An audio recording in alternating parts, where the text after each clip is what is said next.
ஒரு பெரிய மனுஷனை மதிச்சு கல்யாணத்துக்கு கூப்பிட்டா இந்த மதிமுக தலைவர் வைகோ அங்க என்ன வேலை பார்த்திருக்காரு தெரியுமா? மாலையும் கழுத்துமா இருக்கக்கூடிய இத மாதிரி ஒரு 4 புதுமண தம்பதிகளை சுட்டு கொண்டு இருக்கானுங்க அப்படின்ற மாதிரி கல்யாண மேடையில பேசுறாரு.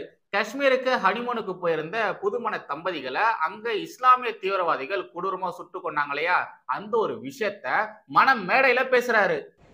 இப்பொழுது நாடு பதற்றமான நிலையிலே இருக்கிறது.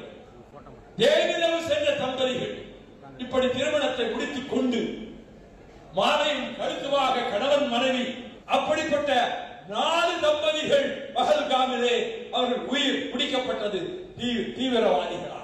இது மட்டும் கிடையாதுங்க. கல்யாணத்துக்கு போயிட்டு அந்த மேடையில கல்யாண தம்பதிகளை வாழ்த்தாம அங்க உட்கார்ந்துகிட்டு பாஜகவுக்கு எதிராக கத்திட்டு இருக்காரு. இந்த 100 நாள் வேலை திட்டத்துல தமிழக மக்களை மோடி அரசு வஞ்சிக்குது. தமிழக விவசாயிகள் கண்ணீர் விட்டு கதறாங்க. விவசாயிகளுடைய முதுகெலும்பே உடைஞ்சு போச்சு, அவங்க அழிஞ்சே போயிட்டாங்க. ஒவ்வொரு நாளும் எத்தனை விவசாயிகள் அழிஞ்சு போறாங்க தெரியுமா? நெருக்கடியில இருக்கக்கூடிய விவசாயிகள் தனம் சாவுறாங்க அப்படின்ற மாதிரி அது இதுன்னு கத்திட்டு இருக்காரு. வயசாயிடுச்சுன்னா மூளை மழுங்கி போயிடுன்னு சொல்லுவாங்க, அது உண்மைதான் போல. எவனாச்சும் திருமண நிகழ்ச்சியில சாவு பத்தி பேசுவானா? அழிஞ்சிடும், களை எடுக்கணும், வயிறு எரியுது, நாசமா போயிடுவாங்க, இங்க எல்லாம் சாவுறாங்க அப்படின்ற மாதிரி எவனாச்சும் பேசுவானா? என்னத்தான் ஈவேரா சித்தாந்தவாதிகளா இருந்தாலும் அவனுங்க வீட்டுல ஏதாச்சும் ஒரு நல்ல காரியங்கள் நடக்கும்போது அபசுகுணமா பேசவே மாட்டானுங்க. அத மாதிரி இருக்கக்கூடிய ட்ரூ ஈவேராவாதிகளை நானே என் கண்ணால நேர்ல பார்த்திருக்கேன். ஆனா இந்த வைகோவை பாருங்களேன், திருமண நிகழ்வுல எவ்வளவு கேவலமா நடந்துக்கிறாரு. நானும் அப்போதுல இருந்து பாக்குறேன், அது என்ன திருமண நிகழ்ச்சிகள்ல அரசியல் பேசுறது? முதலமைச்சர் ஸ்டாலின் முதல் இந்த வைகோ வரைக்கும் எல்லாருமே இப்படிதான் இருக்காங்க. வைகோவுக்கு வயசடைச்சு மூளை மழுங்கி போயிடுச்சு. அந்த எலுமிச்சை பழத்தை வாங்கி அவர் தலையில நல்லா யாராச்சும் தேய்ச்சி விடுங்கப்பா, பாருங்க என்னென்னமோ ஒளரிட்டு இருக்காரு. இவரு இத மாதிரி கேவலமான விஷயத்தெல்லாம் தெரியாமல்லாம் ஒண்ணும் பண்ணல. கொஞ்ச நாட்களுக்கு முன்னாடி வைகோ வீட்லயும் கல்யாணம் நடந்தது. அந்த திருமண மேடையில இவரு இது மாதிரி அரசியல் பேசுறத நீங்க பாத்தீங்களா? ஆனா வேற யாரோ திருமணத்துல அரசியல் பேசுறது மட்டும் இல்லாம தீவிரவாத தாக்குதல்ல இறந்தவங்களை பத்தி, இறப்பு பத்தி, சாவு பத்தி எல்லாம் பேசிட்டு இருக்காரு. வைகோ பேசின பேச்ச பார்த்து அந்த கல்யாண வீட்டுக்காரங்க பயங்கரமா ஷாக் ஆயிட்டாங்க. ஏன்டா இந்த ஆளை கல்யாணத்துக்கு கூப்பிட்டோமோ அப்படின்ற மாதிரி ரொம்ப ஃபீல் பண்ணிட்டாங்க. ஒருவேளை இதுதான் திராவிட அரசியலோ? கல்யாண வீட்டுக்கு போயிட்டு சாவு பத்தி பேசுறதுதான் திராவிட அரசியலோ? எவ்வளவு மடத்தனம் பாத்தீங்களா இவங்களுக்கு எல்லாம். எப்பொழுதும் எதிராசன் வடிவழகு என் இதய தொழுதால் இல்லை எனக்கெதிர், இல்லை எனக்கெதிர், இல்லை எனக்கெதிரே. ஸ்ரீமதே ராமானுஜாய நமஹா. இளமை தேசியவாதிகள் அனைவருக்கும் வணக்கம். அதானி பெயரை எடுத்தாலே ராகுல் காந்தி வகைராக்கள் கதற ஆரம்பிச்சிருவாங்க. இந்த காதல் படத்துல எப்படி பரத் சொல்லி சுத்திட்டு இருப்பானோ அதே மாதிரி நம்ம ராகுல் காந்தி எங்க போனாலும் எங்க வந்தாலும் அதானி அதானி அதானி அதானி சொல்லிட்டு கத்திட்டே இருப்பாரு, கதறிட்டே இருப்பாரு. இங்க இருக்கிற திமுக அல்லக்கைகள், திமுக ஜால்ராக்கள், மணி சொல்ற மாதிரி திமுகவின் தொங்கு சதைகளா இருக்கக்கூடிய ஊடகங்கள் இவங்க எல்லாருமே அதானியை பிடிச்சிட்டு தொங்கிட்டு இருக்கானுங்க. அதானி மாதிரியே இங்க தமிழகத்துல கலாநிதி மாறன் போன்ற திமுக குடும்பத்தை சேர்ந்த பல கோடீஸ்வரர்கள் இருக்காங்க. ஆனா அவங்கள பத்தி எல்லாம் பெருசா பேசாம அதானி அம்பானின்னு அவங்கள மட்டும்தான் பிடிச்சிட்டு தொங்குவானுங்க. இப்போ அதானி துறைமுகத்துல ஒரு சம்பவம் ஒண்ணு நடந்திருக்கு. அதுக்கு காரணம் அதானி தான். அதானிய பிடிச்சி விசாரிச்சு அவனை பிடிச்சி ஜெயில போடுங்க அப்படின்ற மாதிரி மங்குனித்தனமா மடத்தனமா பேசிட்டு திரியிறானுங்க. அதானி முந்திரான்னு சொல்லி ஒரு துறைமுகத்தை வச்சிருக்காரு. அதுல 21,000 கோடி மதிப்புள்ள 2,988 கிலோ ஹெராயின் அப்படின்ற ஒரு போதைப் பொருளை பிடிச்சிருக்காங்க. அந்த போதைப் பொருள் லஷ்கர் இ தொய்பா என்ற இஸ்லாமிய பயங்கரவாத அமைப்புக்கு சொந்தமானது, அவனுங்களுக்கு அதுல தொடர்பு இருக்கு அப்படின்ற மாதிரி என்ஐஏ உச்ச நீதிமன்றத்துல சொல்லியிருக்காங்க. 2021 அதானியின் துறைமுகத்துல இந்த போதைப் பொருளானது கைப்பற்றப்படுது. பறிமுதல் செய்யப்பட்ட இந்த 2,988 கிலோ ஹெராயின் வருவாயானது பன்றிஸ்தான்ல இருக்கக்கூடிய தடை செய்யப்பட்ட பயங்கரவாத அமைப்புக்கு நிதியளிக்க பயன்பட்டதாக என்ஐஏ உச்ச நீதிமன்றத்துல சொல்லியிருக்காங்க. அது மட்டும் கிடையாதுங்க. லஷ்கர் இ தொய்பாவின் பிரதிநிதி அமைப்பான தி ரெசிஸ்டன்ஸ் ஃப்ரண்ட் இயக்கத்தின் கொல்லப்பட்ட உறுப்பினர் லத்தீப் ராத்தர் 2021 டிசம்பரில் முகமது இக்பால் அவான் மற்றும் ஆப்கானிஸ்தான், பாகிஸ்தான் மையமாக கொண்ட போதைப்பொருள் கடத்தல்காரர்களுடன் காஷ்மீர் பிரச்சனை மற்றும் பிரிவு 370 குறித்து விவாதித்ததாக முக்கிய சாட்சி கூறியதாக என்ஐஏ நீதிமன்றத்துல சொல்லியிருக்காங்க. மேலும் மாலிக் என்ற நபரை ஹரியானால இருக்கக்கூடிய பயங்கரவாத அமைப்பு ஆதரவாளர் கிட்ட ஒரு 10-15 லட்சம் ரூபாய் வசூலிக்க சொல்லியிருக்காங்க.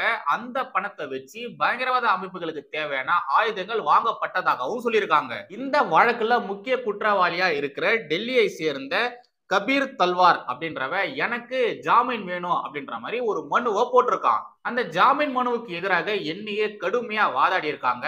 இண்டஸ்ட்ரிக்கு தேவையான கெமிக்கல்ஸை நான் இறக்குமதி பண்றேன்னு சொல்லி பொய் சொல்லி இது மாதிரி போதைப் பொருட்களை இவன் இறக்குமதி பண்ணியிருக்கான். இந்தியாவுக்குள்ள இவன் போதைப் பொருட்களை கடத்தி இருக்கான். அந்த பணமானது பயங்கரவாத அமைப்புக்கு நிதியா போயிருக்குன்னு நீதிபதிகள் சூரியகாந்த் மற்றும் என்.கே. சிங் ஆகியோர் அடங்கிய அமர்விடம் என்னையே ஆதாரத்தோட எடுத்து சொல்லியிருக்காங்க. மேலும் நம்ம நாட்டுக்குள்ள சட்டப்பூர்வமா ஏற்றுமதி இறக்குமதி செய்யற விவகாரங்கள்ல ஏகப்பட்ட ஓட்டைகள் இருக்கு. அந்த ஓட்டைகளை பயன்படுத்தி இவன மாதிரி இருக்கக்கூடிய தேச விரோதிகள் தேச விரோத காரியங்கள்ல ஈடுபடுறானுங்க. இத மாதிரியான கன்சைன்மெண்ட்டுகளை இவனுக்கு தைரியமா இறக்குறானுங்க. இஸ்லாமிய பயங்கரவாதிகள் இவன மாதிரி இருக்கக்கூடிய ஆட்களை உபயோகப்படுத்தி தடை செய்யப்பட்ட போதைப் பொருட்களை ஆப்கானிஸ்தான்ல இருந்து ஈரான் மற்றும் பாகிஸ்தான் வழியாக துறைமுகத்துக்கு கொண்டு வராங்க. கிட்டத்தட்ட 6 கன்சைன்மெண்ட்டுகள் அனுப்பியிருக்கானுங்க. அதுல 6வது கன்சைன்மெண்ட் தான் இப்போ அதானி துறைமுகத்துல சிக்கி இருக்கு. இருங்க, இன்னமும் இருக்கு. 2988.21 கிலோ ஹெராயின் கொண்ட பெரிய கன்சைன்மெண்ட் ஆப்கானிஸ்தான்ல இருந்து ஈரான் பந்தர் அப்பாஸ் வழியாக இந்தியாவுக்கு ஆசிட் ட்ரேடிங் கம்பெனி என்ற பெயரில் இறக்குமதி செய்துள்ளனர். இந்த போதைப் பொருளின் சர்வதேச மதிப்பு கிட்டத்தட்ட 21,000 கோடி ஆகும். இது தொடர்பாக ஓய்வு பெற்ற சுங்க அதிகாரி ஒருவரின் வங்கி கணக்கில் பணம் வந்திருந்தது குறித்து அவரிடம் விசாரணை மேற்கொண்ட போது அறிக்கை அளிப்பதாக கூறினார். ஆனால் மர்மமான முறையில் அன்று இரவே அவர் இறந்து விட்டார். அதாவது இது குறித்தெல்லாம் விசாரணை ஆரம்பிச்சிருந்தோம், அந்த டீட்டெயில்ஸ் எல்லாம் நான் தரேன்னு அந்த அதிகாரி சொல்லியிருந்தாரு.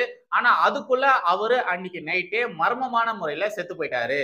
இந்த விவகாரம் குறித்து நாங்க தீவிர விசாரணையில ஈடுபட்டிருக்கோம். இந்த போதைப் பொருள் கடத்தல்ல பயங்கரவாத அமைப்புகளுக்கு நேரடி தொடர்பு இருக்கு. பன்றிஸ்தான்ல இருக்கக்கூடிய ISI அப்புறமா இந்த லஷ்கர்-இ தொய்பான்ற ஒரு பயங்கரவாத அமைப்பு இருக்கு இல்லையா, அவனுங்களுக்கு எல்லாம் இதுல தொடர்பு இருக்குன்னு சொல்லியிருக்காங்க. அதனால இந்த விவகாரத்துல குற்றம் சாட்டப்பட்டிருக்கக்கூடிய இந்த நபருக்கு நீங்க ஜாமீன் வழங்க கூடாதுன்னு என்னையே நீதிமன்றத்துல சொல்லியிருக்காங்க. நீதிமன்றமும் ஜாமீன் தரல. இந்த விவகாரத்துல என்ன விழுந்து விழுந்து சிரிக்க வச்சது என்னன்னா, நம்ம ஊர்ல ஏகப்பட்ட தற்குறிகள் இருக்கானுங்க. இந்த சத்தியம் சேனல்ல அரவேக்காடு அரவிந்த்னு சொல்லிட்டு ஒருத்த வேலை பார்த்துட்டு இருக்கான். அவன மாதிரி கபோதிகள் ஏகப்பட்ட பேர் இருக்கானுங்க. அவனுங்க மாதிரியான கபோதிகள் என்ன தெரியுமா சொல்றானுங்க, அந்த பயங்கரவாத அமைப்புகளுக்கும் அதானிக்கும் என்ன தொடர்பு இருக்குன்னு பாருங்க, அந்த போதைப் பொருட்களுக்கும் அதானிக்கும் என்ன தொடர்பு இருக்கு அப்படின்றத விசாரிங்க. நம்ம இந்தியாவை அழிக்கணும்னு பாஜக கூட கூட்டு போட்டு இந்த அதானி இத மாதிரியான கேவலமான விஷயம் எல்லாம் பண்ணிட்டு வராரு. அதானியை பிடிச்சு ஜெயில போடுங்க அப்படின்ற மாதிரி கதறிட்டு இருக்கானுங்க. இப்ப நாம என்ன பண்றோம், இவனுங்க வழியிலேயே போயிட்டு இவனுங்களுக்கு செருப்படியை கொடுப்போம். திமுகவின் முன்னாள் NRI wing member Jaffer Sadiq இருக்கா இல்லையா, அவன் போதைப் பொருள் கடத்தினா சொல்லிட்டு அவனை கைது பண்ணியிருந்தாங்க. இப்ப அவனுக்கு ஜாமீனும் கொடுத்துட்டாங்க. இந்த ஜாஃபர் சாதிக் யாரு, போதைப் பொருள் கடத்தல் மன்னன் தானே, அவன் திமுகவை சேர்ந்தவன் தானே.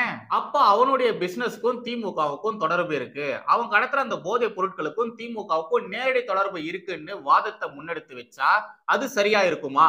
இன்னொரு எக்ஸாம்பிளையும் சொல்றேன். அதானி போர்ட்ல அந்த போதைப் பொருட்களை பிடிச்சதுனால அந்த போதைப் பொருட்களுக்கும் அதானிக்கும் தொடர்பு இருக்கு அப்படின்ற மாதிரி இந்த தற்கூறிகள் கதறிட்டு வரானுங்க இல்லையா. அதே மாதிரி இன்னும் சில விஷயங்களை சொல்றேன். தமிழக போக்குவரத்து கழகத்துக்கு கீழே இருக்கக்கூடிய பேருந்துகள்ல, அரசு பேருந்துகள்ல எத்தனை பேரு கஞ்சா கடத்தி மாட்டியிருக்கானுங்க.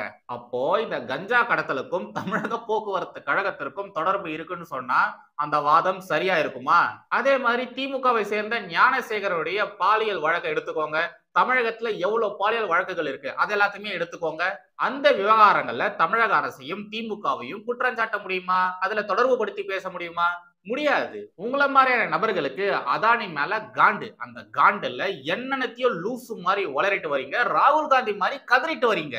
அதிலும் சில தற்கூரி இஸ்லாமிய திமுக கொத்தடிமைகள் பேசுவானுங்க பாருங்க. அவங்க பேசுறதெல்லாம் பார்க்கும்போது இந்த மூளைன்னு ஒண்ணு அவங்களுக்கு இருக்கான்னு கேட்க தோணும். அந்த அளவு தற்கூரித்தனமா பேசிட்டு வருவானுங்க.